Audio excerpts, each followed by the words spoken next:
मोटे जो बयानात हैं ये लॉलीपॉप हैं, ये बेचारा ट्रंप कहीं ना कहीं अच्छा साहब, आपको नहीं लगता कि पाकिस्तान को इस जंग में धकेलने की कोशिश की जा रही है? देखें, पाकिस्तान मुज़ाकरात की टेबल सजाएगा, ये बात तो तय है कि मुज़ाकरात कामयाब नहीं हो सकते। जो मुज़ाकरात के जो पॉइंट्स हैं अमेरिका जो पेश कर रहा है वो ईरान किसी सूरत तस्लीम नहीं करेगा, जो ईरान पॉइंट्स पेश कर रहा है वो अमेरिका किसी सूरत तस्लीम नहीं करेगा। तो जो मुज़ाकरात हो रहे हैं उनके पॉइंट्स जो हमने पढ़े तो हमें तो पहले से ही पता है कि ये मुज़ाकरात किसी सूरत भी मंतकी इंजाम तक नहीं पहुंच सकते। तो पाकिस्तान की जो कोशिशें हैं, आपको नहीं लगता कि पाकिस्तान को इन मुज़ाकरात की मद में ये एक बयानिया देने की कोशिश की जाएगी कि आपके कहने पे ईरान ने मुज़ाकरात को तस्लीम नहीं किया तो फिर आप सऊदी अरब के साथ इस जंग में कूद जाएं? ये बड़ा अहम पॉइंट है। कायद साहब, आपको क्या लगता है कि ऐसा मुमकिन है? बिल्कुल, ये थोड़ी सी नहीं कि लंबी प्लानिंग हो रही है। और आपको याद होगा कि सऊदी अरब और पाकिस्तान का जो दिफाई मुआहदा है वो भी इस जंग को मद्देनज़र रख कर ही करवाया गया। आप देखिए, यमन के साथ तो कई सालों से सऊदी अरब की जंग हो रही है, और इसके अलावा इसराइल और बाकी ममालिक के साथ तो उनके ताल्लुकात ठीक थे। एक ईरान के साथ ये है इसकी जो सर्द जंग थी सऊदी अरब की, तो जब इसराइल को अंदाज़ा था कि ये मुल्क इस वक्त जौन सा है वो पाकिस्तान होगा जो कल को कहीं ना कहीं ईरान के साथ खड़ा हो सकता है, तो इसके हाथ पांव बांध दिए जाए, तो वो मुआहदा सऊदी अरब से करवा दिया गया। अब देखिए, जितने भी इल्ज़ामात MBS के ऊपर लग रहे हैं, अभी तक आपको लगता है उसका कोई बयान सामने आपकी नज़र से या मेरी नज़र से गुजरा हो? भाई, जब आपको इसराइल के जो नेतन्याहू है उसके ऊपर बहुत सी मीडिया के ऊपर बातें हुई, तो वो चले फेक सही AI सही वीडियो बयानात तो जारी होते रहे ना, मतलब कहीं ना कहीं प्रेशर आता है। MBS का इतना, मैं समझता हूँ उसकी गर्दन में सरिया है या वो मुस्लिम उम्मा का खैर खा नहीं है, वो कभी भी अपना मौका पेश कर ही नहीं रहा। और जो चीज़ आप कह रहे हैं वो मैं इसलिए उसको सेकंड करूंगा कि पाकिस्तान के अंदर वो जो कलंदम तंजीमें थी जो बिल्कुल बैकफुट पे चली गई हुई थी, जिन्होंने पाक फौज को बड़ा नुकसान पहुंचाया। आपने देखा जितने दहशतगर्दाना हमले खुदकुश होते रहे पाकिस्तान में, इन्हीं तंजीमों की पुष्टपनाही से होते रहे हैं। आज वो इनका सासा बन गई। सासा तो पहले ही थी, लेकिन वो स्लीपिंग सेल थे, अब वो दोबारा एक्टिव कर दी गई। मतलब एक पूरी लॉबिंग की गई है, और वो जो मुस्लिम उम्मा इकट्ठी हो गई थी पाकिस्तान में, जो तफरकाबाजी ख़त्म हो चुकी थी, अब उसको हवा दी जा रही है, और बाकायदा प्रेस कॉन्फ्रेंसें और बाकायदा उनको कवरेज दी जा रही है। और अब मीडिया पे देख रहे हैं, अब वो लोग फ्रंट पे आए हैं जो बिल्कुल तो ये सऊदी अरब, मैं यहाँ पे एक पॉइंट ऐड कर दूं। आपने जो बात की, आपने वाज़े तौर पे सिपा सहाबा की बात की है, बिल्कुल ये सिपा सहाबा को सामने लाया गया, लश्कर जंगवी को लाया गया। लेकिन यहाँ पे आपको नहीं लगता कि रियासत खुद भी इसमें कहीं ना कहीं इन्वॉल्व है? इससे पहले तहरीक लब्बैक पाकिस्तान पे अटैक हमने देखा, उसके बाद अब पहले तशी जो उलमा से मीटिंग हुई, उनके बाद उनका रवैया भी उलमा ने बताया कि बड़ा तल्ख था।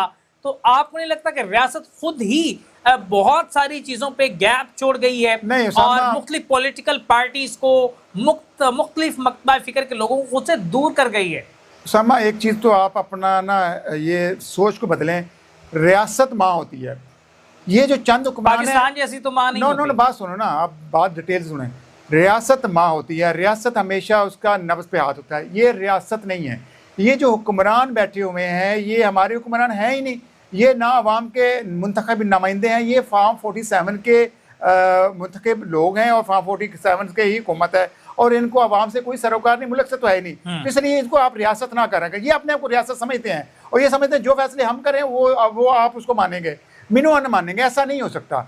अवाम की राय चलेगी और अक्सरियत ने फैसला दे दिया। अवाम, जब ये ईरान इराक जंग हुई उस वक्त हम लोग खामोश रहे, लेकिन बाद में कहीं ना कहीं सुलह ने करा दी। अब ईरान अमेरिका इसराइल जंग के अंदर भी पाकिस्तान अहम किरदार अदा कर सकता था। मैं ये वाज़ेह तौर पर कह सकता हूँ, फील्ड मार्शल के पास इस वक्त सुनहरी मौका था कि वो मुस्लिम उम्मा को लीड करने की सलाहियत रखता है और लीड कर सकता था, लेकिन आप सहूलतकार बनने गए।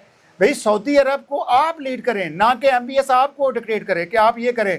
वादा हो गया, आपने इस दरमियान में अफगानिस्तान के ऊपर जंग की ना, हमारी जंग इससे पहले तक लगी हुई है ना, सीज़ फायर तो हुआ, लेकिन उस जंग में क्या सऊदी अरब ने आपकी सपोर्ट की? क्या है कश्मीर के मामले पर सऊदी अरब ने हमारी हिमायत की? ईरान ने तो हमारी हिमायत की रखी है। तो बहरहाल हमने देखना अपना फ़ायदा, रियासत का फ़ायदा। तो भाईजान, ये चीज़ वाज़ह तौर पे आप देख लें, हमारे हुक्मरान इस टाइम उनकी कोशिश ये है कि सऊदी अरब के साथ चलें, और जो सऊदी अरब की डिमांड सऊदी अरब, इसराइल और अमेरिका की कहीं ना कहीं सपोर्ट से चल रहा है, और वो ईरान के ऊपर हमला आवर है। तो हमला करने के लिए उसको पाकिस्तान की सपोर्ट चाहिए, और पाकिस्तान के पास चूँकि एटमी ताकत है और पाकिस्तान एटमी हथियार रखता है, तो इसलिए वो इस छतरी के नीचे उसकी सपोर्ट लेना चाह रहे हैं बस। اور وہ سپورٹ ایسے ملے گی جب شیعہ علماء کرام نے واضح طور پر موقف دے دیا کہ ہم یہ کرنا چاہ رہے ہیں، اور جس نے، اور وہ آپ نے دیکھا اس بیان کے اوپر کتنا رد عمل آیا. تو یہ جب پریشر پڑا تو اس کے بعد پھر اثاثوں کو آگے لایا گیا اور وہ اثاثے اپنا کام کر رہے ہیں. یہاں پہ قائد صاحب ایک بات ہوتا ہے، میں اس کو تجزیہ نہیں کہوں گا، میں یہ خبر دے رہا ہوں، پاکستان میں نظام کی تبدیلی سر پہ آ کے کھڑی ہوئی ہے. بالکل اس کے لیے تیاری کرنی پڑے گی. تمام پولیٹیکل پارٹیز یہاں پہ ختم ہو سکتی ہیں اور ختم ہو جائیں گی، اور پاکستان اہم کردار ادا کرے گا، لیکن اس سیٹ اپ کے ساتھ نہیں.